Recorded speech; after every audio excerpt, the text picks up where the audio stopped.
Hello everyone, let us see the last part of your module 3 in this presentation. In this presentation you will be studying what is domain state model and what is domain interaction model. Coming to this domain state model, as we have seen that we will be creating an object andre one particular ಮಾಡೆಲ್ಗೆ ಅಥವಾ particular ಕ್ಲಾಸಸ್ಗೆ ಒಂದು object ತರ access ಮಾಡೋದಕ್ಕೆ ನಾವೇನ್ ಮಾಡ್ತೀವಿ ಒಂದು object ನ create ಮಾಡ್ತೀವಿ.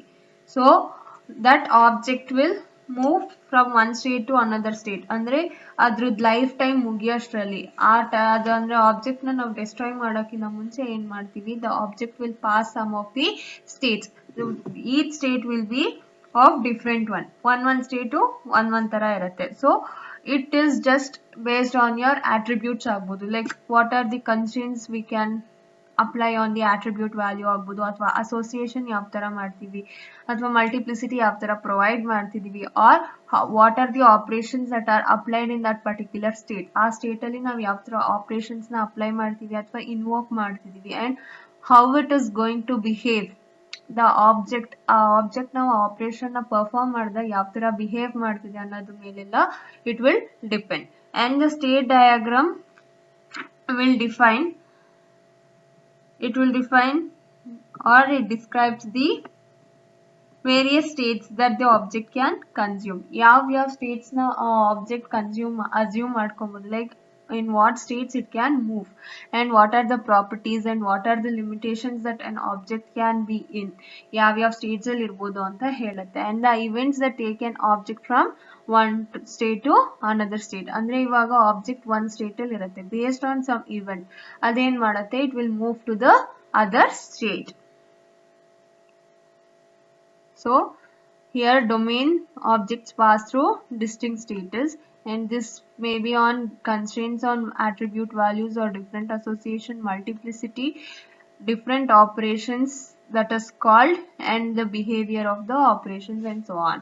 Where the state diagram will tells that the states of an object, ಯಾವ states ಅಲ್ಲಿ ನಾವು object ನ assume ಮಾಡ್ಕೊಬಹುದು, and what are the properties and constraints on that particular object in the current state. ನಾವು ಯಾವ state ಅಲ್ಲಿ ಇರ್ತೀವಿ ಆ state ಅಲ್ಲಿ ಯಾವ ತರ ಇರುತ್ತೆ, like what are the properties and what are the limitations of that object. and the object will move from one state to another state. object one state ಇಂದ ಇನ್ನೊಂದು state ಗೆ it will move on some event. ಯಾವ್ದಾದ್ರೂ ಒಂದು event occur ಆಗ್ತದೆ ಅಂತಂದ್ರೆ it will move from one state to the another state. In the same way, for the minority of classes the classes ಏನಾದ್ರೂ ಇದ್ರೆ, if means that if there is some minority in the classes that will exhibit distinct states ಇರುತ್ತೆ. however, a state model will helps in understanding their behavior. state model ನ ನಾವು build ಮಾಡ್ತಿದೀವಿ ಅಂತ ಅಂದ್ರೆ it will helps us in order to understand the behavior of that particular classes ಯಾವ ತರ behave ಮಾಡ್ತಿದೆ ಅನ್ನೋದನ್ನು ನಮಗೆ ಅರ್ಥ ಆಗತ್ತೆ. ಫಸ್ಟ್ ನಾವ್ ಏನ್ ಮಾಡ್ಬೇಕಪ್ಪ ಡೊಮೇನ್ ಸ್ಟೇಟ್ ಮಾಡೆಲ್ ನ ಬಿಲ್ಡ್ ಮಾಡ್ಬೇಕಂತ ಅಂದ್ರೆ, first we have to identify the domain classes ನ identify ಮಾಡ್ತೀವಿ with significant states. ಆ classes ಯಾವ states ಅಲ್ಲಿ ಇರ್ಬೋದು, and note the states of each class. we have to make a note of the status. ಯಾವ states ಅಲ್ಲಿ ಇದೆ, ಈ class ಯಾವ state ಅಲ್ಲಿ ಇದೆ, ಆ ತರ ಒಂದು ನೋಟ್ ಮಾಡ್ಕೋಬೇಕು. then we have to determine the event. ಯಾವ ತರ events ನ ಪರ್ಫಾರ್ಮ್ ಮಾಡ್ಬೋದು ಆ ಆಬ್ಜೆಕ್ಟ್ ಮೇಲೆ, ಸೊ ದಟ್ ಆ ಆಬ್ಜೆಕ್ಟ್ ಆ ಸ್ಟೇಟ್ ಇಂದ ಆ ಸ್ಟೇಟಿಗೆ ಮೂವ್ ಮಾಡಕ್ಕೆ ಹೆಲ್ಪ್ ಆಗುತ್ತೆ. So we have to consider first ಯಾವ್ಯಾವ ಕ್ಲಾಸಸ್ ಅಂತ ಕನ್ಸಿಡರ್ ಮಾಡ್ತೀರಾ, ಅದಾದ್ಮೇಲೆ ಈ ಸಿಗ್ನಿಫಿಕೆಂಟ್ ಸ್ಟೇಟ್ಸ್ ಯಾವ್ಯಾವ ಸ್ಟೇಟ್ಸ್ ಅಂತ ಡಿಫೈನ್ ಮಾಡಿ, ಅದಾದ್ಮೇಲೆ ಆ ಪರ್ಟಿಕ್ಯುಲರ್ ಸ್ಟೇಟ್ಸ್ಗೆ ಮೂವ್ಮೆಂಟ್ ಮಾಡಕ್ಕೆ ಯಾವ ತರ ಇವೆಂಟ್ಸ್ ನಾನು ಡಿಟರ್ಮೈನ್ ಮಾಡ್ಬೇಕು ಅಥವಾ ಯಾವ ತರ ಇವೆಂಟ್ಸ್ ನ ಕ್ರಿಯೇಟ್ ಮಾಡ್ಬೇಕು ಅಂತ I have to determine. Then given the states and events, once we have done all these things, classes, states, events ಇಷ್ಟನ್ನು ಐಡೆಂಟಿಫೈ ಮಾಡಾದ್ಮೇಲೆ we will start building the state diagram for the affected objects. ಅಂದ್ರೆ ಯಾವ್ಯಾವ object state ಅಂದ್ರೆ ಒಂದ್ state ಇಂದ ಇನ್ನೊಂದ್ state move ಆಗ್ತಾ ಇರುತ್ತೆ, the affected objects ಅಂದ್ರೆ which will be affected based on the events ಆಗ್ಬೋದು ಅಥವಾ states ಆಗ್ಬೋದು, ಇದರಿಂದ ಯಾವ್ದು ಅಫೆಕ್ಟ್ ಆಗ್ತಿದೆಯೋ ಅಂತ ಆಬ್ಜೆಕ್ಟ್ಸ್ ಗೆಲ್ಲ we will start writing the state diagram.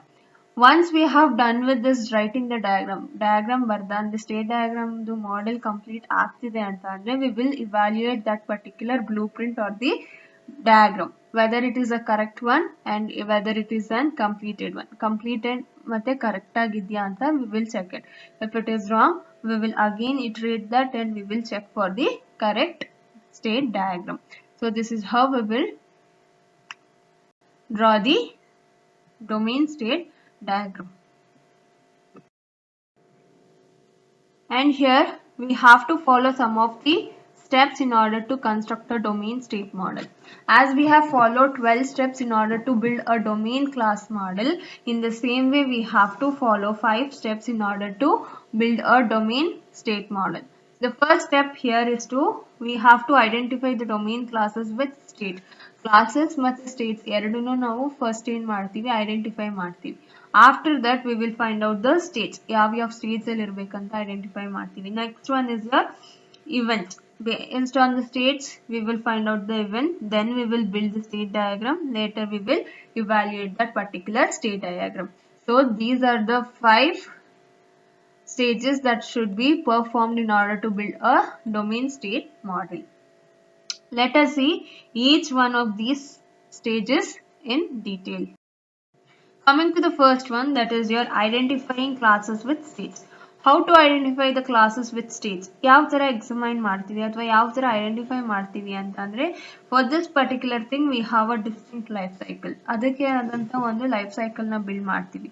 ಅದು build ಆದ್ಮೇಲೆ ನಾವೇನ್ ಮಾಡ್ತೀವಿ ಅಂತ ಅಂದ್ರೆ we will characterize the classes. ಅಂದ್ರೆ classes ನ ನಾವು group ಮಾಡ್ತೀವಿ based on the progressive history. ಅದಕ್ಕೆ ಯಾವ್ದಾದ್ರು history ಇದೆಯಾ ಅಥವಾ ಯಾವ್ದಾದ್ರು ಬೇರೆ ತರ like ಒಂದು particular behavior basis ಮೇಲೆ ನಾವು class ನ group ಮಾಡ್ತೀವಿ. After grouping the classes, next ಏನು ಮಾಡ್ತೀವಿ, we will identify the status, significant state, which is an important state in that particular life cycle of an object. ಆ object ಇದು complete life cycle ಅಲ್ಲಿ ಯಾವ್ದು important states ಅನ್ನೋದನ್ನ identify ಮಾಡ್ತೀವಿ. For example, scientific paper for a journal goes from beginning writing to under consideration to accepted or rejected. ಅಂದ್ರೆ ಇವಾಗ ನಾವು ಯಾರಾದ್ರೂ ಒಂದು ಜರ್ನಲಿಸ್ಟ್ ಇರ್ತಾನೆ, ಅವ್ನಿಗೆ ಏನು ಕೆಲಸ ಅಂತಂದ್ರೆ he will be writing papers based on some of the technologies. ಇವಾಗ ಕರೆಂಟ್ ಸಿಚುಯೇಷನ್ ಬಗ್ಗೆ ಆಗ್ಬೋದು ಅಥವಾ ಕರೆಂಟ್ ಟೆಕ್ನಾಲಜಿ ಬಗ್ಗೆ ಆಗ್ಬೋದು, ಆ ಥರ ಒಂದು ಟಾಪಿಕ್ ಇಟ್ಕೊಂಡು ಅವ್ರು ಏನು ಮಾಡ್ತಾರೆ, ದೇ ವಿಲ್ ರೈಟ್ ಪೇಪರ್ಸ್. ಎಲ್ಲಿಂದ ಸ್ಟಾರ್ಟ್ ಮಾಡ್ತಾರೆ, ಅವ್ರು ಸ್ಟಾರ್ಟ್ ಮಾಡೋದೇ ಫಸ್ಟ್ ಬರೆಯಕ್ಕೆ ಸ್ಟಾರ್ಟ್ ಮಾಡ್ತಾರೆ. ಬರ್ದಾದ್ಮೇಲೆ they will upload that to the some of the journal. ಯಾವ್ದಾದ್ರು ಎಲ್ಲಿ ಪಬ್ಲಿಷ್ ಮಾಡಬೇಕು ಅಂತ ಇರ್ತಾರೋ ಅಲ್ಲಿಗೆ ಸಬ್ಮಿಟ್ ಮಾಡ್ತಾರೆ. ಸಬ್ಮಿಟ್ ಮಾಡಾದ್ಮೇಲೆ it will B under the consideration. If it is considered it will B accepted, if it is not considered rejected. ಈ ತರ ಒಂದು ಆಗ್ಬೋದು. That is the state. First writing state ಅಲ್ಲಿ ಇರ್ತಾರೆ, ಆಮೇಲೆ ಕನ್ಸಿಡರೇಷನ್ ಸ್ಟೇಟ್ಗೆ ಹೋಗ್ತಾರೆ, ಲಾಸ್ಟಿಗೆ ಅದು ಅಕ್ಸೆಪ್ಟ್ ಸ್ಟೇಟ್ ಆದ್ರೂ ಆಗ್ಬೋದು ಅಥವಾ ರಿಜೆಕ್ಟೆಡ್ ಸ್ಟೇಟ್ ಆದ್ರೂ ಆಗ್ಬೋದು. There can be some cycles. ಈ ತರ ಸೈಕಲ್ಸ್ ಇರ್ಬೋದು.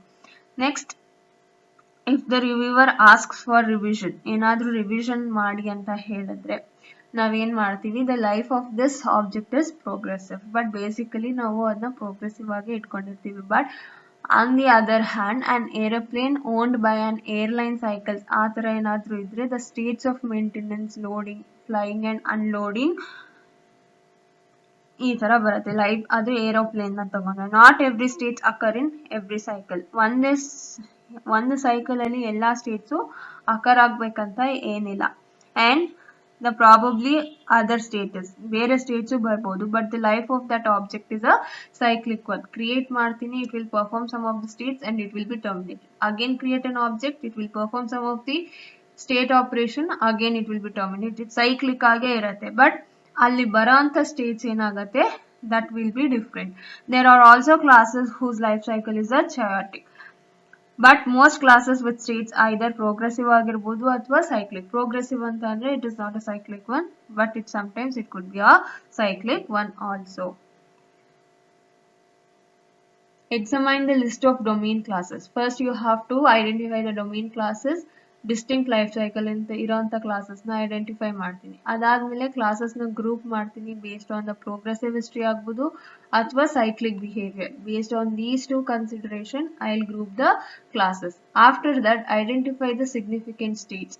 ಅದ್ರ ಸ್ಟೇಟ್ಸ್, ಆ ಪರ್ಟಿಕ್ಯುಲರ್ ಆಬ್ಜೆಕ್ಟ್ ಸ್ಟೇಟ್ಸ್ನ ನಾನು ಐಡೆಂಟಿಫೈ ಮಾಡ್ತೀನಿ. For example, as I told, ಅ ಪೇಪರ್ದು ಫಸ್ಟ್ ಏನು ಮಾಡ್ತೀನಿ, ರೈಟಿಂಗ್ ಸ್ಟೇಟ್ ಅಲ್ಲಿ ಇರುತ್ತೆ, ಆಮೇಲೆ consideration state, at last it is accepted or rejected. So there can be some cycles ಇರುತ್ತೆ. For example, if the reviewers ask for revision ಏನಾದರೂ ಕೇಳ್ಬೋದು, ಅಥವಾ ಬೇಸಿಕಲಿ ಅದು ಪ್ರೋಗ್ರೆಸಿವ್ ಆಗಾದ್ರೂ ಇರ್ಬೋದು. And on the other hand aeroplane ನ consider ಮಾಡಿದ್ರೆ airline cycles ಅಲ್ಲಿ ನಮಗೆ ಮೇಂಟೆನೆನ್ಸ್ ಸ್ಟೇಟ್ಸ್ ಯಾವ್ಯಾವ್ದು ಇರುತ್ತೆ. ಮೇಂಟೆನೆನ್ಸ್, ಆ ಏರೋಪ್ಲೇನ್ ನಾನು ಮೇಂಟೆನೆನ್ಸ್ ಹಾಕ್ಬೋದು, ಅಥವಾ loading, or it is flying, or it is unloading. So these are the some of the stages that are concerned with your aeroplane class. Not every state occurs in every cycle. ಎಲ್ಲ States ಎಲ್ಲ cycle ಅಲ್ಲೂ ಬರ್ಬೇಕಂತ ಏನಿಲ್ಲ. Probably same States ಬರ್ಬೋದು ಅಥವಾ ಬೇರೆ States ಬರ್ಬೋದು, but ಅದು ಸೈಕ್ಲಿಕ್ ಆಗೇ ಇರುತ್ತೆ. Object life cycle will be in a cyclic form. Some classes ಏನಾಗಿರುತ್ತೆ, ಲೈಫ್ ಸೈಕಲ್ ಅದು ಚಾಟಿಕ್ ಫಾರ್ಮ್ ಅಲ್ಲೂ ಇರುತ್ತೆ, but some states are either progressive ಆಗಾದ್ರೂ ಇರುತ್ತೆ ಅಥವಾ ಸೈಕ್ಲಿಕ್ ಆದ್ರೂ ಆಗಿರುತ್ತೆ.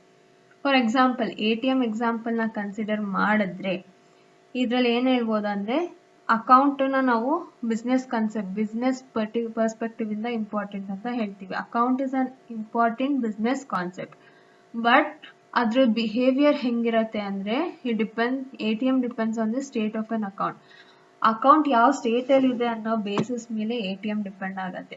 The life cycle for an account is a mix of progressive ಆದ್ರೂ ಆಗಿರ್ಬೋದು ಅಥವಾ ಸೈಕ್ಲಿಕ್ ಆದ್ರೂ ಆಗಿರ್ಬೋದು. And from problem states, no other ATMs classes have a significant domain state model. ಯಾವುದೇ ಕ್ಲಾಸ್ಗೂ ನಾವು ಡೊಮೇನ್ ಸ್ಟೇಟ್ ಮಾಡೆಲ್ ನ ಬರೆಯಕ್ಕಾಗಲ್ಲ accept your account class. So this is about your identifying classes with states. Next we have finding the states. How to find out these states? First ನಾವೇನ್ ಮಾಡ್ತೀವಿ, one class as we have already described the class in the previous step. Identify ಮಾಡಿರ್ತೀವಿ classes ನಮ್ಮ previous step ಅಲ್ಲಿ. ಆ classes ಏನ್ ಮಾಡ್ತೀವಿ ಅಂತಂದ್ರೆ ಯಾವ್ಯಾವ ಸ್ಟೇಟ್ಸ್ ಪಾಸಿಬಲ್ ಇರುತ್ತೆ ಅಂತ ಲಿಸ್ಟ್ ಮಾಡ್ತೀವಿ. ಲಿಸ್ಟ್ ಮಾಡಾದ್ಮೇಲೆ characterise the objects in each class characterise ಮಾಡ್ತೀವಿ. ಒಂದೊಂದು ಆಬ್ಜೆಕ್ಟ್ಗೆ ಒಂದೊಂದು ಕ್ಲಾಸಿಗೆ ಒಂದೊಂದು ಆಬ್ಜೆಕ್ಟ್ ನ ಕೊಟ್ಟಿರ್ತೀವಿ, ಅದನ್ನ ಕ್ಯಾರೆಕ್ಟರೈಸ್ ಮಾಡ್ತೀವಿ on the basis of your attribute values ಆಗ್ಬೋದು, ಅಥವಾ ಆಬ್ಜೆಕ್ಟ್ ಅಂದ್ರೆ ಆಟ್ರಿಬ್ಯೂಟ್ಸ್, ಆಬ್ಜೆಕ್ಟ್ ಯಾವ ತರ ಆಟ್ರಿಬ್ಯೂಟ್ ನ ಕನ್ಸಿಡರ್ ಮಾಡುತ್ತೆ, ಅಥವಾ ಹೆಂಗ್ ಪಾರ್ಟಿಸಿಪೇಟ್ ಮಾಡ್ತಿದೆ ಅಸೋಸಿಯೇಷನ್ ಬಿಲ್ಡ್ ಮಾಡೋದ್ರಲ್ಲಿ, ಅಥವಾ ಮಲ್ಟಿಪ್ಲಿಸಿಟಿನಲ್ಲಿ ಹೆಂಗೆ ಪಾರ್ಟಿಸಿಪೇಟ್ ಮಾಡ್ತಿದೆ, ಈ ಬೇಸಿಸ್ ಮೇಲೆ ನಾವು ಸ್ಟೇಟ್ ನ ಬಿಲ್ಡ್ ಮಾಡ್ತಾ ಹೋಗ್ತೀವಿ. ಅಂಡ್ ಒಂದ್ ಸ್ಟೇಟಿಗೂ ನಾವು ಮೀನಿಂಗ್ಫುಲ್ ನೇಮ್ ನ ಕೊಡ್ಬೇಕು. And we should avoid names that indicates how the States came about. ಯಾವ ತರ ಬಂತು ಆ ತರ ನೇಮ್ ಕೊಡೋದನ್ನ ನಾವು ಅವಾಯ್ಡ್ ಮಾಡಬೇಕು. And try to directly describe the states. ಅಂದ್ರೆ ವಿ ಶುಡ್ ಡಿಸ್ಕ್ರೈಬ್, ಆ ಕರೆಕ್ಟ್ ನೇಮ್ ನ ಕೊಡ್ಬೇಕು. ಡೈರೆಕ್ಟ್ ಆಗಿ ಅದನ್ನ ನೋಡ್ತಿದ್ರೆ ಅರ್ಥ ಆಗ್ಬೇಕು, ಆ ತರ ನೇಮ್ಸ್ ನ ಕೊಡ್ಬೇಕು ಅಂತ ಹೇಳ್ತಾರೆ. And we should not focus on fine distinction among the states. ಅಂದ್ರೆ ಯಾವುದೇ ತರ ಡೈರೆಕ್ಟ್ ಡಿಸ್ಟಿಂಕ್ಷನ್ ಡಿಫ್ರೆನ್ಸಸ್ ಫೋಕಸ್ ಮಾಡಬಾರ್ದು. It could be particularly quantitative ಆಗಾದ್ರೂ ಆಗಿರ್ಬೋದು, ಸ್ಮಾಲ್ ಅಥವಾ ಮೀಡಿಯಂ ರೇಂಜ್ ಅಲ್ಲಿ ಅಥವಾ ಲಾಂಗ್ ರೇಂಜ್ ಅಲ್ಲಿ ಆದ್ರೂ ಆಗಿರ್ಬೋದು, ಅಥವಾ ಕ್ವಾಲಿಟೇಟಿವ್ ಡಿಫ್ರೆನ್ಸ್ ಇರ್ಬೋದು. ಕ್ವಾಲಿಟೇಟಿವ್ ಅಂತ ಅಂದ್ರೆ ಬಿಹೇವಿಯರ್ ಆಗ್ಬೋದು, ಅಥವಾ ಆಟ್ರಿಬ್ಯೂಟ್ಸ್ ಟರ್ಮ್ಸ್ ಅಲ್ಲಿ ಆಗ್ಬೋದು, ಅಥವಾ ಅಸೋಸಿಯೇಷನ್ ಟರ್ಮ್ ಎರಡು ಬರುತ್ತೆ, ಒಂದು ಕ್ವಾಲಿಟೇಟಿವ್ ಒಂದು ಕ್ವಾಂಟಿಟೇಟಿವ್. ಕ್ವಾಂಟಿಟೇಟಿವ್ ಅಂತ ಅಂದ್ರೆ ಮೀಡಿಯಂ, ಲಾರ್ಜ್, ಸ್ಮಾಲ್ ಅಂತ ಬರುತ್ತೆ. ಕ್ವಾಲಿಟೇಟಿವ್ ಅಂದ್ರೆ based on the behaviour, attributes, multiplicity, association etc. It is unnecessary to determine all the states. ಅಂದ್ರೆ ನಾವು ಇವೆಂಟ್ಸ್ ನ ಡಿಸ್ಕ್ರೈಬ್ ಮಾಡೋಕ್ಕಿಂತ ಮುಂಚೆ ಎಲ್ಲಾ ಸ್ಟೇಟ್ಸ್ ನ ಡಿಸ್ಕ್ರೈಬ್ ಮಾಡೋದು ಅಥವಾ ಅದನ್ನ ಲಿಸ್ಟ್ ಮಾಡೋದು ಒಂದು ಅನ್ನೆಸೆಸರಿ ಥಿಂಗ್ ಅಂತ ಹೇಳ್ತಾನೆ. First we have to list, as I have told, we have to make a list of the states for each class. After that objects na ನಾವು characterize ಮಾಡ್ತೀವಿ based on the attributes, association, multiplicity, and we have to provide meaningful names for the certain states. We have to provide give each state a meaningful name. ಮತ್ತೆ ನಾವು indirect ಆಗಿ ಯಾವ್ದಾದ್ರು ಅದು ಹೆಂಗ್ ಬಂತು ಆ ತರ ಎಲ್ಲ ನೇಮ್ ನ ಕೊಡ್ಬಾರ್ದು, ಡೈರೆಕ್ಟ್ ಆಗಿ ಡಿಸ್ಕ್ರೈಬ್ ಮಾಡ್ಬೇಕು ಸ್ಟೇಟ್ಸ್ ನ. ಆ ತರ ಯಾವ್ದಾದ್ರು ಒಂದು ಪರ್ಟಿಕ್ಯುಲರ್ ನೇಮ್ಸ್ ನ ಯೂಸ್ ಮಾಡ್ಕೊಂಡು we have to name that particular state. And we should not focus on fine distinction. Correct difference ಬೇಡ ನನಗೆ, ಪಾರ್ಷಿಯಲ್ ಆಗಿದ್ರು ಓಕೆ. ಅಂಡ್ ನಮ್ಗೆ ಇಲ್ಲಿ ಎರಡು ತರ ಡಿಫ್ರೆನ್ಸ್ ಬರುತ್ತೆ, ಒಂದು ಕ್ವಾಲಿಟೇಟಿವ್ ಆಗ್ಬೋದು ಅಥವಾ ಕ್ವಾಂಟಿಟೇಟಿವ್. ಕ್ವಾಂಟಿಟೇಟಿವ್ ಅಂತ ಅಂದ್ರೆ ಸ್ಮಾಲ್ ಇದೆಯಾ, ಮೀಡಿಯಂ ಇದೆಯಾ, ಲಾರ್ಜ್ ಇದೆಯಾ ಅಂತ ಚೆಕ್ ಮಾಡೋದು. ಕ್ವಾಲಿಟೇಟಿವ್ ವಿತ್ ಬಿಹೇವಿಯರ್ ಅಥವಾ ಆಗ್ಬೋದು, ಆಟ್ರಿಬ್ಯೂಟ್ಸ್ ಆಗ್ಬೋದು, ಅಥವಾ ಅಸೋಸಿಯೇಷನ್ ಆಗ್ಬೋದು. And unnecessary. ನಾನು ಇವೆಂಟ್ಸ್ನ ಡಿಸ್ಕ್ರೈಬ್ ಮಾಡೋಕ್ಕಿಂತ ಮುಂಚೆ ಎಲ್ಲ ಸ್ಟೇಟ್ಸ್ನು ಡಿಸ್ಕ್ರೈಬ್ ಮಾಡೋದು ಒಂದು unnecessary. It is not a good thing. By looking at events and considering the transition, ಅಂದರೆ ಇವೆಂಟ್ಸ್ನ ಕನ್ಸಿಡರ್ ಮಾಡಿದ್ರೆ ಯಾವ ಸ್ಟೇಟಿಂದ ಯಾವ ಸ್ಟೇಟ್ಗೆ ಹೋಗ್ತಾ ಇದೆ ಅನ್ನೋ ಬೇಸಿಸ್ ಮೇಲೆ ನಾನು ಮಿಸ್ ಆಗಿರೋ ಸ್ಟೇಟ್ಸ್ನೆಲ್ಲ ಈಸಿಯಾಗಿ ನಾನು ಓವರ್ಕಮ್ ಮಾಡ್ಬೋದು. And for example ATM example ನಾನು ಕನ್ಸಿಡರ್ ಮಾಡಿದ್ರೆ, here some of the stage for an account ಯಾವ ಥರ ಇರ್ಬೋದು, ನಾರ್ಮಲ್ ಆಗಿರ್ಬೋದು, ಅಥವಾ ನಾನು ಅದನ್ನ ಕ್ಲೋಸ್ ಮಾಡಿದ್ದೀನಿ ಅಂದರೆ ಕ್ಲೋಸ್ಡ್, ಸಸ್ಪೆಂಡೆಡ್ ಅಂದರೆ ಹೋಲ್ಡ್ ಅಕೌಂಟ್ ಅಂತ ಹೇಳ್ಬೋದು, ಓವರ್ ಡ್ರಾನ್ ಅಂದರೆ ಟ್ರಾನ್ಸಾಕ್ಷನ್ ಜಾಸ್ತಿ ಆದಾಗ ಆ ಥರ ಹೇಳ್ಬೋದು, ನಾರ್ಮಲ್ ಅಂದರೆ ನಾರ್ಮಲ್ ಆಕ್ಸಸ್ಸು, ಕ್ಲೋಸ್ಡ್ ಅಂತಂದರೆ ಕಸ್ಟಮರ್ ಏನು ಮಾಡಿರ್ತಾನೆ, he is not interested in that particular account, ಅವಾಗ ಏನು ಮಾಡ್ತಾನೆ ಅವನು ಅದು ಫುಲ್ ಕಂಪ್ಲೀಟ್ ಅಕೌಂಟ್ನೇ ಆ ಬ್ಯಾಂಕಿಂದ ಕ್ಲೋಸ್ ಮಾಡಿಸ್ತಾನೆ. ಓವರ್ ಡ್ರಾನ್ ಅಂತ ಅಂದರೆ ವಿಡ್ರಾವಲ್ಸ್ ಏನಾದರೂ ಎಕ್ಸೀಡ್ ಆದರೆ, ನನ್ನ ಹತ್ರ ಇರೋ ಅಕೌಂಟಲ್ಲಿ ಬ್ಯಾಲೆನ್ಸ್ ಇರೋದಕ್ಕಿಂತ ಜಾಸ್ತಿ ಡ್ರಾ ಮಾಡಿದರೆ ಓವರ್ ಡ್ರಾ ಅಂತ ಬರುತ್ತೆ. ಸಸ್ಪೆಂಡ್ ಅಂತ ಅಂದರೆ ದಟ್ ವಿಲ್ ಬಿ ಬ್ಲಾಕ್ಡ್ ಅಥವಾ ಹೋಲ್ಡ್ ಕಂಡೀಷನಲ್ಲಿ ಇರುತ್ತೆ by the bank itself. So these are the things or the states that can be associated with the account class. The third one we have here is the finding events. First we have to identify the classes, second we have to find out the states, the third we have the finding the events. As we have listed the states name, second ಸ್ಟೆಪ್ಪಲ್ಲಿ ಏನು ಮಾಡ್ತಾ ಇದ್ದೀವಿ, just ನಾವು list out ಮಾಡಿದ್ದೀವಿ ಯಾವ್ಯಾವ States ಬರ್ಬೋದು based on the ಕ್ಲಾಸಸ್ನ ನೋಡಿಕೊಂಡು ನಾವು ಆಲ್ರೆಡಿ ಹೇಳಿದ್ದೀವಿ ಲೈಕ್ ಯಾವ್ಯಾವ ಸ್ಟೇಟ್ಸ್ ಬರುತ್ತೆ ಅಂತ. ಆ ಬೇಸಿಸ್ ಮೇಲೆ ಇವಾಗ ನಾವು ಇವೆಂಟ್ಸ್ನ ಬಿಲ್ಡ್ ಮಾಡಬೇಕು. ಇವೆಂಟ್ಸ್ ಯಾವ ಥರ ಇರಬೇಕು ಅಂತ ಅಂದರೆ, ನಾವೇನು ಲಿಸ್ಟ್ ಮಾಡಿರ್ತೀವಿ ಸ್ಟೇಟಸು ಆ ಥರಲ್ಲಿ ಮೂವ್ ಮಾಡಬೇಕು, ಒಂದು ಸ್ಟೇಟಿಂದ ಇನ್ನೊಂದು ಸ್ಟೇಟಿಗೆ ಮೂವ್ ಮಾಡೋ ಥರ. ಲೈಕ್ ನಾನು ಏನಾದರೂ ಸ್ಟಿಮ್ಯುಲಿ ಕೊಡ್ತಿದ್ದೀನಿ ಅಂದರೆ I should get a response or the state should change. In many cases you can regard an event as completing a do activity ಆಗ್ಬೋದು. ಫಾರ್ ಎಕ್ಸಾಂಪಲ್ ಟೆಕ್ನಿಕಲ್ ಪೇಪರ್ನೇ ಕನ್ಸಿಡರ್ ಮಾಡಿದ್ರೆ ಅದೇನಾದರೂ ಅಂಡರ್ ಕನ್ಸಿಡರೇಷನ್ ಇದೆ ಅಂತ ಅಂದರೆ then the state terminates when the decision on the paper is been reached. ಅದು ಅಕ್ಸೆಪ್ಟ್ ಆದರೂ ಆಗ್ಬೋದು ಇಲ್ಲ ರಿಜೆಕ್ಟ್ ಆದರೂ ಆಗ್ಬೋದು. In cases of completing a do activity ಏನಾದರೂ ಕಂಪ್ಲೀಟ್ ಆಗಿದೆ ಅಂತ ಅಂದರೆ ವೇರ್ ಅದರ್ ಪಾಸಿಬಿಲಿಟೀಸ್ ಯಾವ ಥರ ಇರುತ್ತೆ ಅಂದರೆ ಲೈಕ್ ಅದನ್ನ ಅಕ್ಸೆಪ್ಟ್ ಮಾಡಿದ್ದಾರೆ but you have to some changes ಮಾಡಬೇಕು, ಅದು ಡೂ ಆಕ್ಟಿವಿಟಿ ಆಗುತ್ತೆ. Like it has been accepted but you have to do some of the changes ಅಂತ ಹೇಳ್ತಾರೆ. That is called as your conditionally accepted with some of the revisions.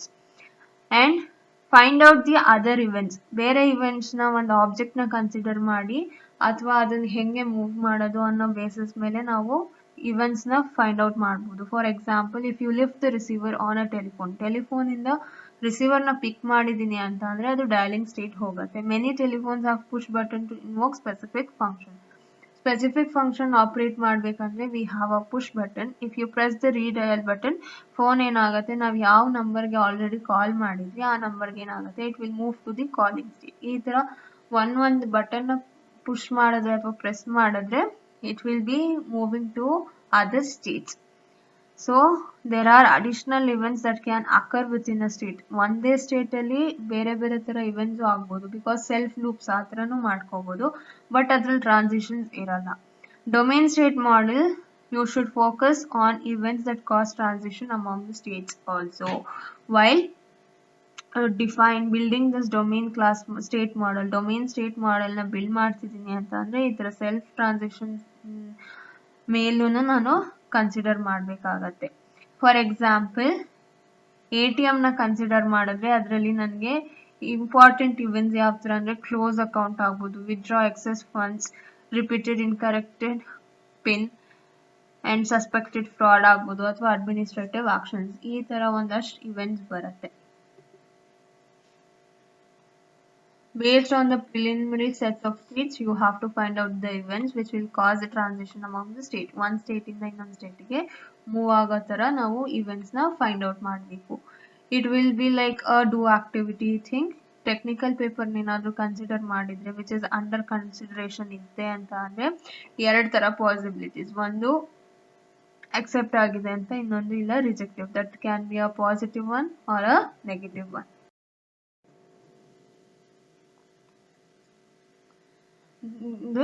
ಇನ್ನೊಂದು ಥರ ಬರ್ಬೋದು, that is your conditionally accepted with revision. And you have to ಅಂದರೆ think ಮಾಡಿ ಇವೆಂಟ್ಸ್ನ ನಾವು ಮತ್ತೆ ರೇಸ್ ಮಾಡಬೇಕು for object in a specific state. Telephone ರಿಸೀವರ್ನ ಏನಾದರೂ ನಾನು ಪಿಕ್ ಮಾಡಿದ್ದೀನಿ ಅಂದರೆ ಅದು ಡಯಲಿಂಗ್ ಸ್ಟೇಟಲ್ಲಿ ಇರುತ್ತೆ, ಅಥವಾ ಪುಷ್ ಬಟನ್ನ ಪ್ರೆಸ್ ಮಾಡಿದ್ದೀನಿ ಅಂತ ಅಂದರೆ for some specific function, or redial ಬಟನ್ನ ಪ್ರೆಸ್ ಮಾಡಿದ್ದೀನಿ ಅಂತ ಅಂದರೆ ಆ ಫೋನ್ ಏನಾಗುತ್ತೆ ಕಾಲಿಂಗ್ ಸ್ಟೇಟಿಗೆ ಮೂವ್ ಆಗುತ್ತೆ. In the same way it will move based as I have told. ಒಂದು ಬಟನ್ನ ಪ್ರೆಸ್ ಮಾಡ್ತಿದ್ದೀನಿ ಅಂದರೆ ಆ ಪರ್ಟಿಕ್ಯುಲರ್ ಸ್ಟೇಟಿಗೆ ನಾನು ಮೂವ್ ಆಗ್ತಿದ್ದೀನಿ ಅಂತ ಹೇಳ್ತೀವಿ. ಎಕ್ಸಾಂಪಲ್ ATMನ ಕನ್ಸಿಡರ್ ಮಾಡಿದ್ರೆ ಕ್ಲೋಸ್ ಅಕೌಂಟ್ ಆಗ್ಬೋದು, ವಿಡ್ರಾ ಆಕ್ಸೆಸ್ ಫಂಡ್ಸ್ ಆಗ್ಬೋದು, ರಿಪೀಟೆಡ್ ಇನ್ಕರೆಕ್ಟೆಡ್ ಪಿನ್ ಆಗ್ಬೋದು, ಸಸ್ಪೆಕ್ಟೆಡ್ ಫ್ರಾಡ್ಸ್ ಆಗ್ಬೋದು. ಆ್ಯಂಡ್ ಸೆಲ್ಫ್ ಟ್ರಾನ್ಸಿಷನ್ ಅಂದರೆ ಒಂದು ಸ್ಟೇಟಿಂದ ಇನ್ನೊಂದು ಸ್ಟೇಟಿಗೆ ಮೂವ್ ಮಾಡದೇ ಇರೋ ಥರ ಇವೆಂಟ್ಸ್ನ ನಾನು ಫೈಂಡ್ ಔಟ್ ಮಾಡಬೇಕು. And that this domain state model should focus on these transitions also. The fourth step we have the building state diagrams. Fourth step ಅಲ್ಲಿ ಏನು ಮಾಡ್ತೀವಿ ಅಂದರೆ we will start building the diagrams. Once we have noted the states and events ಮತ್ತು ನಮಗೆ States ಅರ್ಥ ಆಗಿದೆ ಅಂತ ಅಂದರೆ ಆ ಟ್ರಾನ್ಸಿಷನ್ನ ಡ್ರಾ ಮಾಡ್ತೀನಿ. ಲೈಕ್ ಇವಾಗ ಇಲ್ಲೊಂದು ಇವೆಂಟ್ ಇರುತ್ತೆ, ಸ್ಟೇಟ್ ಇದೆ, ಇಲ್ಲೊಂದು ಸ್ಟೇಟ್ ಇದೆ. If I am performing this event ಅಂತಂದರೆ it can move from this state to this state. ಈ ಥರ ಟ್ರಾನ್ಸಿಷನ್ನ ತೋರಿಸ್ತೀವಿ. That is show the transition which changes the state caused by the occurrence of that particular event. And if an event terminates a state, it will usually have a single transition from one state to the another state. If ಎಲ್ಲಿ event initiate, ಈಗ ಈ state ಏನಾದರೂ ಈ ಇವೆಂಟ್ನ start ಮಾಡ್ತಿದೆ ಅಂತ ಅಂದರೆ that is called as your initiating state. Initiate ಮಾಡ್ತಾ ಇದೆ ಈ ಸ್ಟೇಟಿಗೆ, ಅದು ಟ್ರಾನ್ಸಿಷನ್ ಆಗಬೇಕು ಅಂದರೆ this state is called as your target state. Then consider where it can occur, ಎಲ್ಲ ಆಗ್ಬೋದು, and add that particular transition from the initial state to the target state. Next, you have to consider the possibility of using a transition on an enclosing state rather than adding a transition of each subset to a target state. Enclosing state ಇಂದ direct ಆಗಿ target ಸ್ಟೇಟಿಗೆ add ಮಾಡಬೇಕು instead of substate ಇಂದ target ಸ್ಟೇಟಿಗೆ ಹೋಗೋದ್ರ ಬದಲು. And if on event has different effects in different States, add each ಅಂದರೆ ಒಂದೊಂದು ಸ್ಟೇಟಿಗೂ ನಾನು ಇವೆಂಟ್ನ add ಮಾಡಬೇಕು. Because ಅದು ಒಂದೊಂದು ಸ್ಟೇಟಲ್ಲಿ ಒಂದೊಂದು ಥರ ಆ್ಯಕ್ಟ್ ಮಾಡ್ತಿದೆ ಅಂತ ಅಂದರೆ ನಾನು ಒಂದೊಂದು ಸ್ಟೇಟಿಗೂ ಅಪ್ಲೈ ಮಾಡೋ ಚಾನ್ಸಸ್ ಇರುತ್ತೆ. Once you have specified the transmissions, ಏನಾದರೂ ಟ್ರಾನ್ಸ್ಮಿಷನ್ನ ಸ್ಪೆಸಿಫೈ ಮಾಡಾಗಿದೆ ಅಂತ ಅಂದರೆ you have to consider the meaning of an event. ಆ ಇವೆಂಟ್ ಆ ಸ್ಟೇಟಲ್ಲಿ ಕರೆಕ್ಟಾಗಿದೆಯಾ ಇಲ್ವಾ ಅಂತ ನಾವು ಚೆಕ್ ಮಾಡಬೇಕು. ಅದನ್ನ ಇಗ್ನೋರ್ ಮಾಡ್ಬೋದಾ, ಇಗ್ನೋರ್ ಮಾಡಿದ್ರೆ whether it will be fine, ಈ ಥರ ಕ್ವಶನ್ಸ್ನೆಲ್ಲ ನಾವು ಅರೈಸ್ ಮಾಡ್ಕೋಬೇಕಾಗತ್ತೆ. Once we have done with the transition, does it represent an error, ಏನಾದರೂ ಎರರ್ ಬರುತ್ತಾ, ಅಥವಾ whether we have forgotten something, ಈ ಥರ ಏನಾದರೂ ಕ್ವಶನ್ಸ್ ಇದ್ರೆ that has to be corrected in that initial stage itself. Then add another transition. Sometimes you will discover the new States. ಏನಾದರೂ ಹೊಸ transition ಬಂದರೆ, ಹೊಸ ಇವೆಂಟಿಗೆ ಅಥವಾ ಆ ಇವೆಂಟಿಗೆ ಏನಾದರೂ ಟ್ರಾನ್ಸಿಷನ್ ಬಂದರೆ we may think that we may build a new state. And it is not an important thing to consider the effects. ಅಂದರೆ ನಾವು ಇವಾಗ ಸ್ಟೇಟ್ ಡಯಾಗ್ರಾಮ್ನ ಬಿಲ್ಡ್ ಮಾಡ್ತಿದ್ದೀವಿ ಅಂತ ಅಂದ್ಕೊಂಡ್ರೆ ಅದ್ರದ್ದು ಯಾವ ಥರ ಎಫೆಕ್ಟ್ ಇರುತ್ತೆ ಅನ್ನೋದು ನಮಗೆ ಅಷ್ಟು ಇಂಪಾರ್ಟೆಂಟ್ ಆಗಿರಲ್ಲ. If the object in the class perform activities on transmission, however are them to a state diagram. ಯಾವುದಾದ್ರೂ ಆಕ್ಟಿವಿಟಿ ಅಂದರೆ if the some object is performing in the state transition, ಒಂದರಿಂದ ಇನ್ನೊಂದು ಸ್ಟೇಟಿಗೆ ಮೂವ್ ಆಗ್ತಿದೆ ಅಂತಂದರೆ ಅಂಥ ಪರ್ಟಿಕ್ಯುಲರ್ ಆಬ್ಜೆಕ್ಟ್ಸ್ನ ಅಥವಾ ಕ್ಲಾಸ್ನ ನಾವೇನು ಮಾಡ್ತೀವಿ ಸ್ಟೇಟ್ ಡಯಾಗ್ರಾಮಲ್ಲಿ ಅಪ್ಲೈ ಮಾಡ್ತೀವಿ. Here we have a diagram where it is showing the account state model. That is, account ಅನ್ನೋ ಕ್ಲಾಸಿಗೆ ವೇರ್ ಒಂದು ಅಕೌಂಟ್ನ ಓಪನ್ ಮಾಡ್ತೀನಿ, that will be in the normal state. ನಾನೇನಾದರೂ ಕ್ಲೋಸ್ ಮಾಡಬೇಕು ಅಂತಂದರೆ that will move to the close state. If I am depositing, it will be deposited sufficient fund. Extra ನಾನು ತುಂಬ ವಿಡ್ರಾ ಮಾಡಿದ್ದೀನಿ, ನನ್ನ ಬ್ಯಾಂಕ್ ಇರೋ ಬ್ಯಾಲೆನ್ಸ್ಗಿಂತ ತುಂಬ ವಿಡ್ರಾ ಮಾಡಿದ್ದೀನಿ ಅಂತ ಅಂದರೆ ಓವರ್ ಡ್ರಾನ್ ಸ್ಟೇಟಿಗೆ ಹೋಗುತ್ತೆ. ಏನಾದರೂ ಫ್ರಾಡ್ ಪರ್ಪಸ್ ಅಥವಾ ಏನಾದರೂ ಹೋಲ್ಡಲ್ಲಿದೆ ಅಂತ ಅಂದರೆ ಅದು ಸಸ್ಪೆಂಡೆಡ್ ಬರುತ್ತೆ. ಆ ಹೋಲ್ಡ್ನ ನಾನು ಏನಾದರೂ ರಿಲೀಸ್ ಮಾಡಿಸ್ತಿದ್ದೀನಿ ಅಂದರೆ again it will move to the normal state. So some of the things or the events that can be performed has been shown here in this domain state model.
And based on the knowledge of the domain, ಆ knowledge domain ಯಾವ problem ಅಂದರೆ ನಮ್ಗೆ ಬಂದಿರೋ problem ಯಾವ ಡೊಮೇನಲ್ಲಿದೆ ಅನ್ನೋ knowledge ಇದ್ದರೆ ನಮಗೆ complete ಆಗಿ ನಾವು ಅದನ್ನ ಐಡೆಂಟಿಫೈ ಮಾಡ್ಬೋದು. ಲೈಕ್ ಮಿಸ್ಸಿಂಗ್ ಪಾರ್ಟ್ಸ್ ಏನಾದರೂ ಇದ್ದರೆ ಅದನ್ನ ಈಸಿಯಾಗಿ ಐಡೆಂಟಿಫೈ ಮಾಡ್ಬೋದು, ಅಥವಾ ಮಿಸ್ಸಿಂಗ್ ಸ್ಟೇಟ್ಸ್ ಇದ್ರೂ ಈಸಿಯಾಗಿ ಐಡೆಂಟಿಫೈ ಮಾಡ್ಬೋದು. When a state model is completed we will represent that in a life cycle of the class ಅಂತ ಹೇಳ್ಬೋದು.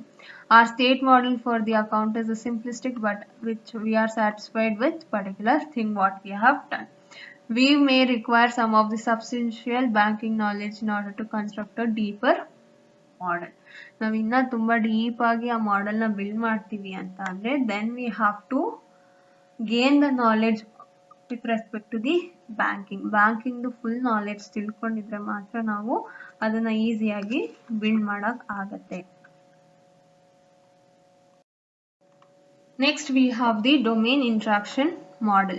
Coming to this domain interaction model, this model is an important for domain analysis. ಈ interaction model ನ build ಮಾಡೋದೇ ನಾವು domain ನ analysis ಮಾಡಕ್ಕೆ.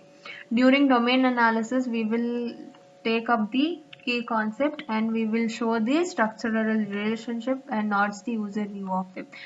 ನಾವಿಲ್ಲಿ just ನಾವು ಯೂಸರ್ ಪಾಯಿಂಟ್ ಆಫ್ ವ್ಯೂ ಇಂದ ಯೋಚನೆ ಮಾಡಲ್ಲ. We will show the structural relationship, how the concepts are and how the relationship ಅನ್ನೋದನ್ನ ನಾವು ಇಲ್ಲಿ ಅರ್ಥ ಮಾಡ್ಕೊಳ್ಳೋದಕ್ಕೋಸ್ಕರ we will build the interaction model. And this domain interaction model is not from the users view point.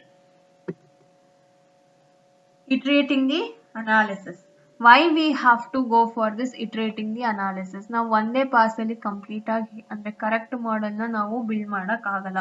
V may require one or more than ಒಂದು pass ಅಲ್ಲಂತೂ ಆಗೋದೇ ಇಲ್ಲ, more than one pass ಅಂತೂ ಬೇಕೇ ಬೇಕು in order to analyse a particular model. Problem statements ಅಲ್ಲಿ ಏನಿರುತ್ತೆ, just ನಮಗೆ ಸರ್ಕ್ಯುಲಾರಿಟೀಸ್ ಲೈಕ್ ಯಾವ ತರ ಇರುತ್ತೆ, ಲೈಕ್ ನೋಟಿಫಿಕೇಶನ್ಸ್ ಆಗ್ಬೋದು. And most applications can not be approached in a completely linear way because different problems different one part one ಕಡೆ interact ಆಗಿರುತ್ತೆ. ಅಂದ್ರೆ ಲೈಕ್ ಆ ಪ್ರಾಬ್ಲಮ್ ಏನಿರುತ್ತೋ ಅದು ಪಾರ್ಟ್ಸ್ ಆಗಿ ಡಿಫೈನ್ ಮಾಡಿದ್ರೆ ಒಂದ್ ಪಾರ್ಟ್ ಇಂದ ಇನ್ನೊಂದು ಪಾರ್ಟಿಗೆ ನಾನು ಲಿಂಕ್ ಮಾಡಿಕೊಂಡು I have to understand what is the problem. In order to understand a problem, all its implication ಎಲ್ಲಾನು ಕಂಪ್ಲೀಟ್ ಆಗಿ ಅರ್ಥ ಮಾಡ್ಕೊಳ್ಳೋಕೆ you have to go for the analysis iteratively.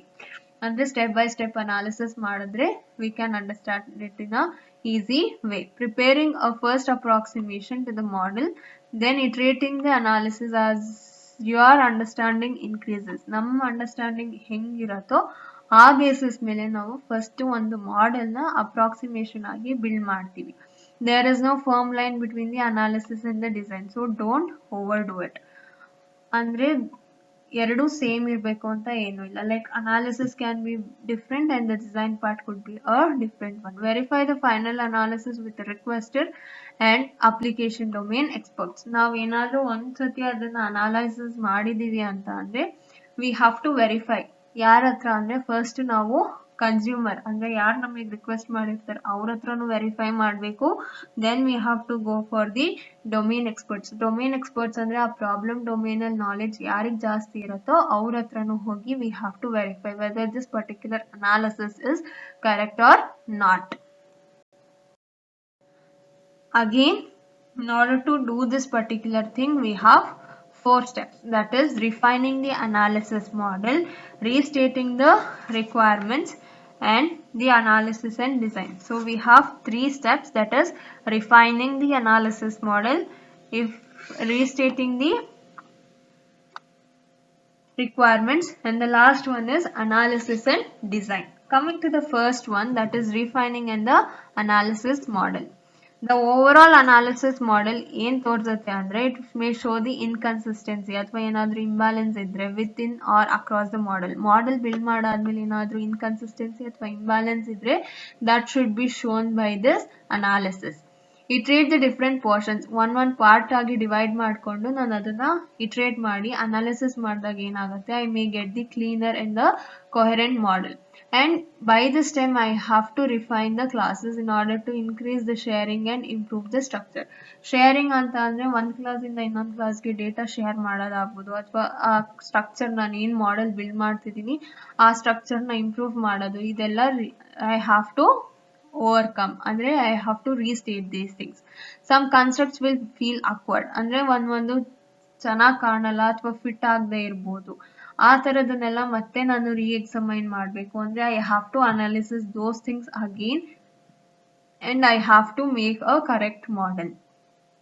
ಈ ಥರ ಅನಾಲಿಸಿಸ್ ಮಾಡುವಾಗ I may get some wrong concepts, ನನಗೆ wrong concepts ಬರ್ಬೋದು ಅಥವಾ I may go wrong. So for that you have to restructure the model as you required, and you have to understand, you have to increase your understanding. First you have to understand what the problem is, what the problem domain is. Aa basis mele you have to start building a model. It is easier to do now than it will be ever. So avoid changes just because you have already have a model in place. Andre like previous models ಅಥವಾ previous ಪ್ರಾಬ್ಲಮ್ದು solution ಏನಾದರೂ ಇದ್ರೆ ಅದರಿಂದನೂ ನಾನು consider ಮಾಡ್ಬೋದು. ಅಥವಾ ಒಂದ್ಸತಿ build ಮಾಡಾದ್ಮೇಲೆ we have to avoid the changes. And many constructs that appear similar but don't fit together. ತುಂಬ constructs ಒಂದೇ ಥರ ಇರುತ್ತೆ ಬಟ್ ಫಿಟ್ ಆಗಲ್ಲ. ಅಥವಾ ನಾವೇನಾದರೂ ಮಿಸ್ ಮಾಡಿದರೆ ಜನರಲ್ ಕಾನ್ಸೆಪ್ಟ್ಗಿಂತ ಅಥವಾ ಏನಾದರೂ ಕ್ಲಾಸಸ್ನ ಮಿಸ್ ಮಾಡಿದರೆ ಆ ಬೇಸಿಸ್ ಮೇಲೂ ನಾವು ಕೇರ್ಫುಲ್ ಆಗಿರಬೇಕು. And we have to check for the generalisation ಏನಾದರೂ ಇದ್ದರೆ ಅದನ್ನು ನಾವು ರಾಂಗ್ ಆಸ್ಪೆಕ್ಟ್ಸ್ ಅಲ್ಲಿ ಯೂಸ್ ಮಾಡಬಾರ್ದು. ಆ್ಯಂಡ್ ಇಯರ್ ಡಿಫಿಕಲ್ಟಿ, ಒಂದು ಡಿಫಿಕಲ್ಟಿ ಇದೆ. ಏನಪ್ಪ ಅದು ಡಿಫಿಕಲ್ಟಿ ಅಂತ ಅಂದರೆ ಆಬ್ಜೆಕ್ಟ್ಸ್ನ ನಾವು ಫಿಸಿಕಲ್ ಆಬ್ಜೆಕ್ಟ್ಸ್ನ ಏನು ಯೂಸ್ ಮಾಡ್ತಿದ್ದೀವಿ ಅದು ಎರಡು ಥರ mean it will be of two logical distinct aspects ಇರುತ್ತೆ, where each aspect should be modeled with a distinct object. ಒಂದು ಲಾಜಿಕಲ್ ಡಿಸ್ಟಿಂಕ್ಟ್ ಆಸ್ಪೆಕ್ಟ್ಸ್ಗೆ ಒಂದು ಆಬ್ಜೆಕ್ಟ್ನ ನಾವು ಡಿಸ್ಟಿಂಕ್ಟ್ ಅಂದರೆ ಡಿಫ್ರೆಂಟ್ ಆಬ್ಜೆಕ್ಟ್ನ ಕ್ರಿಯೇಟ್ ಮಾಡಿ ಎರಡು ಡಿಸ್ಟಿಂಕ್ಟ್ ಆಸ್ಪೆಕ್ಟ್ಸ್ ಏನಿದೆಯೋ ಅದನ್ನ ಆಕ್ಸೆಸ್ ಮಾಡಬೇಕು ಅಂತ. An indication of this problem is a class that doesn't fit in cleanly and seems to have two sets of unrelated attributes, association and operation. ಈ ಥರ ನಾವು ಎರಡೆರಡು ಆಬ್ಜೆಕ್ಟ್ ಕ್ರಿಯೇಟ್ ಮಾಡೋದು, ಎರಡು ಲಾಜಿಕಲ್ ವೇ ಇದೆ ಅಂದ ತಕ್ಷಣ, ಡಿಸ್ಟಿಂಕ್ಟ್ ಆಸ್ಪೆಕ್ಟ್ಸ್ ಇದೆ ಅಂದ ತಕ್ಷಣ ನಾನು ಎರಡು ಡಿಸ್ಟಿಂಕ್ಟ್ ಆಬ್ಜೆಕ್ಟ್ನ ಕ್ರಿಯೇಟ್ ಮಾಡಿದ ತಕ್ಷಣ ಅದು ಒಂಥರ ಪ್ರಾಬ್ಲಮ್ ಕಾಣುತ್ತೆ. ಯಾಕೆ ಅಂತ ಅಂದರೆ ಎರಡು ಆಬ್ಜೆಕ್ಟ್ ಕ್ರಿಯೇಟ್ ಮಾಡಿದ್ದೀನಿ ಅಂದರೆ ಎರಡಕ್ಕೂ ಆಪರೇಷನ್ಸ್ ಇರುತ್ತೆ, ಆಟ್ರಿಬ್ಯೂಟ್ಸ್ ಇರುತ್ತೆ, but it is not a good thing. ಇನ್ನೊಂದೇನಪ್ಪ ಅಂತ ಅಂದರೆ we have to include some of the ಎಕ್ಸೆಪ್ಷನ್ಸ್ನ ಆ್ಯಡ್ ಮಾಡ್ಬೋದು ಅಥವಾ ಸ್ಪೆಷಲ್ ಫೀಚರ್ಸ್ನ ಆ್ಯಡ್ ಮಾಡ್ಬೋದು. ಇದನ್ನೆಲ್ಲ ನಾವು ಕನ್ಸಿಡರ್ ಮಾಡಬೇಕು. ಅಥವಾ ಮಾಡೆಲ್ನ ನಾನು ಮತ್ತೆ ಕ್ಯಾಪ್ಚರ್ ಮಾಡಿ ಅದಕ್ಕೆ ಬೆಟರ್ ಏನಾದರೂ ಆ್ಯಡ್ ಮಾಡ್ಬೋದಾ, ಬೆಟರ್ ಸ್ಟ್ರಕ್ಚರ್ ಪ್ರೊವೈಡ್ ಮಾಡ್ಬೋದಾ ಅಂತಲೂ ಐ ಶುಡ್ ಥಿಂಕ್.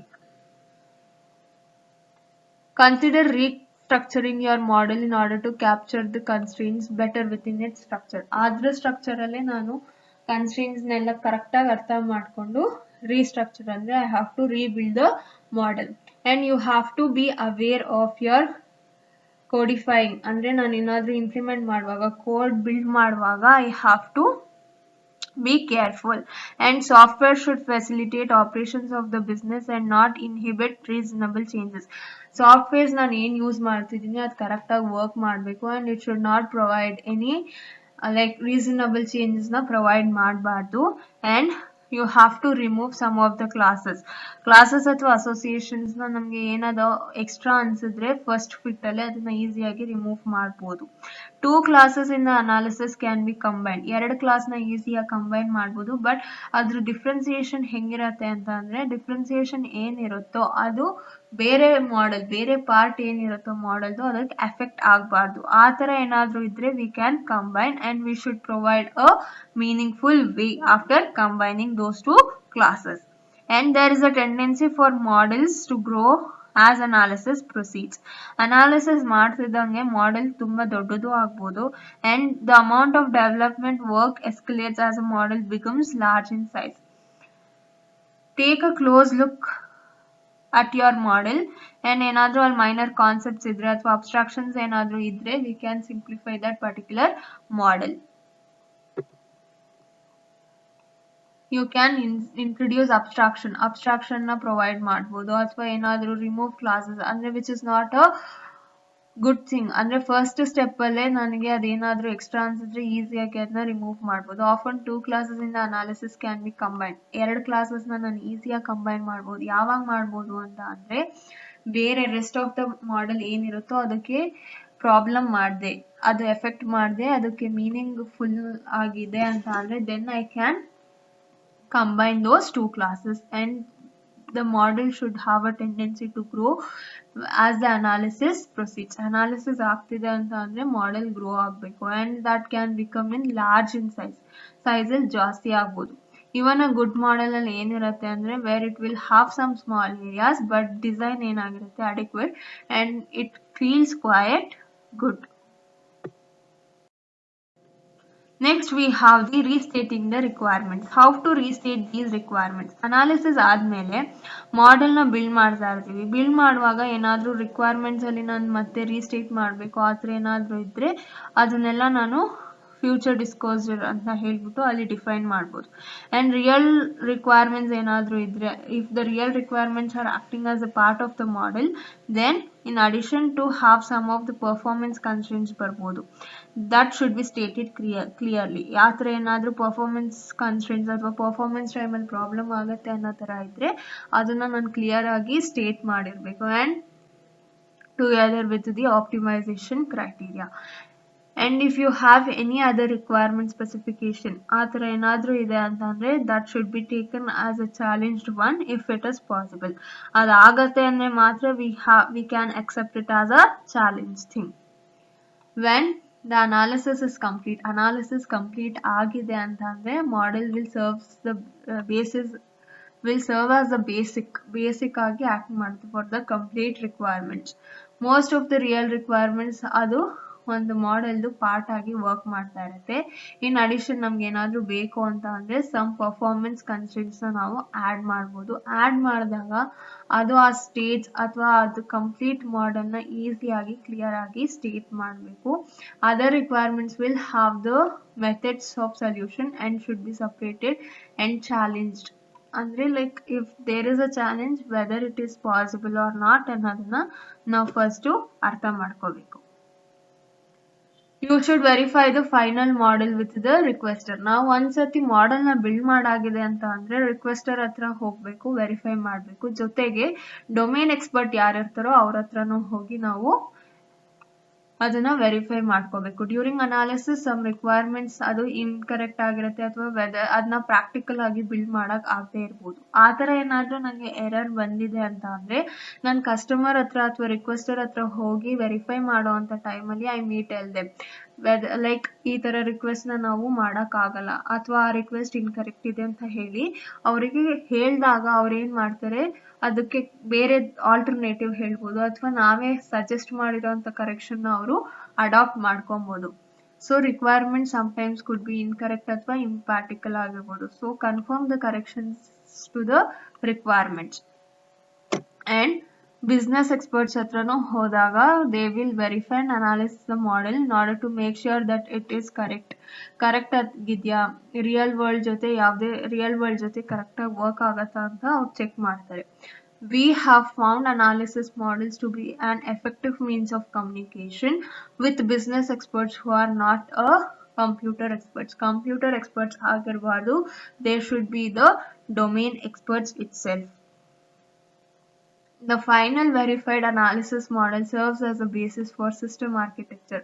ಅಂದ್ರೆ ಅನಾಲಿಸಿಸ್ ಮಾಡಾದ್ಮೇಲೆ ಏನ್ ಮಾಡೆಲ್ ಫೈನಲ್ ಆಗಿ ವೆರಿಫೈ ಎಲ್ಲ ಆದ್ಮೇಲೆ ನಮಗೆ ಸಿಕ್ಕಿರುತ್ತೋ ಅದು ಒಂದು ಬೇಸಿಸ್ ತರ ಆಕ್ಟ್ ಮಾಡುತ್ತೆ. Like it acts as a blue print. ಅಂದ್ರೆ ಡೆವಲಪರ್ಗೆಲ್ಲ ಆರ್ಕಿಟೆಕ್ಚರ್ ಡೆವಲಪ್ ಮಾಡಬಹುದು ಅಥವಾ ಡಿಸೈನ್ ಇಂಪ್ಲಿಮೆಂಟೇಷನ್ ಇದಕ್ಕೆಲ್ಲ ಒಂದು ಬೇಸಿಕ್ ಆಗಿ ಆಕ್ಟ್ ಮಾಡುತ್ತೆ. Next we have the analysis and design. This is the last part. The goal of the analysis ಏನಪ್ಪಾ ಅಂದ್ರೆ problem fully without introducing a bias to any particular implementation. Implementation ಕೊಡುವಾಗ ಯಾವುದೇ ತರ problem ಇಲ್ಲದೆ ಇರೋ ತರ ಕೊಡಬೇಕು. But it is impossible in practice. ಅಂದ್ರೆ ಪ್ರಾಕ್ಟಿಕಲ್ ಆಗಿ ನಾವು ಹತ್ರ ಮಾಡೋಕ್ಕಾಗಲ್ಲ. And there is no absolute line between the various development stages. Development stages ಅಲ್ಲಿ ನಮ್ಗೆ ಇಲ್ಲಿ ಜಾಸ್ತಿ ಅಂದ್ರೆ ಅಬ್ಸಲ್ಯೂಟ್ ಲೈನ್ ಏನು ಇರಲ್ಲ. Nor is there any such thing as a perfect analysis. ನಾವು ಮಾಡಿರೋ ಅನಾಲಿಸಿಸ್ ಯಾವಾಗ್ಲೂ ಪರ್ಫೆಕ್ಟ್ ಆಗಿದೆ, ಕರೆಕ್ಟ್ ಆಗಿದೆ, ಇದಕ್ಕೆ ಇನ್ನೇನು ಮಾಡಕ್ಕೆ ಆಗಲ್ಲ ಅನ್ನೋದನ್ನ ನಾವು ಹೇಳಕ್ಕಾಗಲ್ಲ. Don't treat the rules we have given too rigidly. ನಾವ್ ಇವಾಗ ಕೊಟ್ಟಿರೋ ರೂಲ್ಸ್ ನಾನು ಯಾವಾಗ್ಲೂ ಸಾಲಿಡ್ ಅಂದ್ರೆ ಅದನ್ನ ಚೇಂಜ್ ಮಾಡಕ್ ಆಗದೆ ಇರೋ ತರ ಹೇಳ್ಬಾರ್ದು. That can be change and that can be overwritten. ಏನಾದ್ರೂ ಫ್ಯೂಚರ್ ಅಲ್ಲಿ ಹೆಲ್ಪ್ ಆಗೋ ಅಂತ ರೂಲ್ಸ್ ಏನಾದ್ರೂ ಬಂದ್ರೆ we can adapt that thing also. The purpose of the rules is to preserve flexibility. ಅಂದ್ರೆ ಏನಾದ್ರೂ ಚೇಂಜಸ್ ಅದೇ ಫ್ಯೂಚರ್ ಅಲ್ಲಿ ಏನಾದ್ರೂ ಚೇಂಜ್ ಮಾಡ್ಬೋದು ಅಂತ ಹೇಳದ್ನಲ್ಲ ಅದಕ್ಕೇನೆ. Permit changes later. But remember that the goal of the modeling is to accomplish. ಅಂದ್ರೆ ನಮ್ಗೆ ಏನ್ ನಮ್ ಗೋಲ್ ಅಂದ್ರೆ ಪ್ರಾಬ್ಲಮ್ ಗೆ ಒಂದು ಸೊಲ್ಯೂಷನ್ ನ ಫೈಂಡ್ ಔಟ್ ಮಾಡ್ಬೇಕು. And flexibility is just a means to an end. ATM example ತಗೊಂಡ್ರೆ no further changes to the ATM model at this time. ಅಂದ್ರೆ ಕಂಪ್ಲೀಟ್ ಲಾಸ್ಟಿಗೆ ಬಂದಾಗ ಅದಕ್ಕೆ ಏನು ಚೇಂಜಸ್ ಇಲ್ಲದೆ ಇರೋ ತರ ಮಾಡಬೇಕು. ಆ true application is more likely to incur revision than a textbook example. Because ನಾವು ಟೆಕ್ಸ್ಟ್ ಬುಕ್ ಅಲ್ಲಿ ಒಂದ್ ಏನೋ ಹೇಳ್ಬೋದು, but what they have done is an true application that has been like ಆ ಅಪ್ಲಿಕೇಶನ್ ಯಾವ ತರ ಇದೆ, ಇನ್ವೆಸ್ಟ್ ಅಂದ್ರೆ ಯಾವ ತರ ಇಂಟ್ರೆಸ್ಟ್ ಇದೆ ಅನ್ನೋದನ್ನ ನಾವು ಕಂಪ್ಲೀಟ್ ಆಗಿ ಅರ್ಥ ಮಾಡ್ಕೊಳ್ಳೋದಕ್ಕೋಸ್ಕರ ಇಲ್ಲಿ ATM ಎಕ್ಸಾಂಪಲ್ ನ ಕನ್ಸಿಡರ್ ಮಾಡಿದ್ದಾರೆ. So this completes your module 3. In module 3 you have studied about, in the first chapter you have studied about the life cycle stages, that is process overview, where you have studied the stages along with the two approaches, that is your waterfall model and the iterative model. Next, coming to the system conception, here how to elaborate a concept, that is how to understand a problem statement. Next, in the last chapter of this module is the domain analysis. In this domain analysis you have studied about 3 types of model, that is domain class model, domain state model and domain interaction model. Along with this thing you have studied also how to iterating the analysis. ಅಂದ್ರೆ analysis ನ ನಾವು ಯಾವ ತರ step by step ಮಾಡಬೇಕು ಅನ್ನೋದನ್ನು ಇಲ್ಲಿ ಓದಿದ್ವಿ. So these are the things you have studied under this particular module. So by this presentation I am completing your module 3.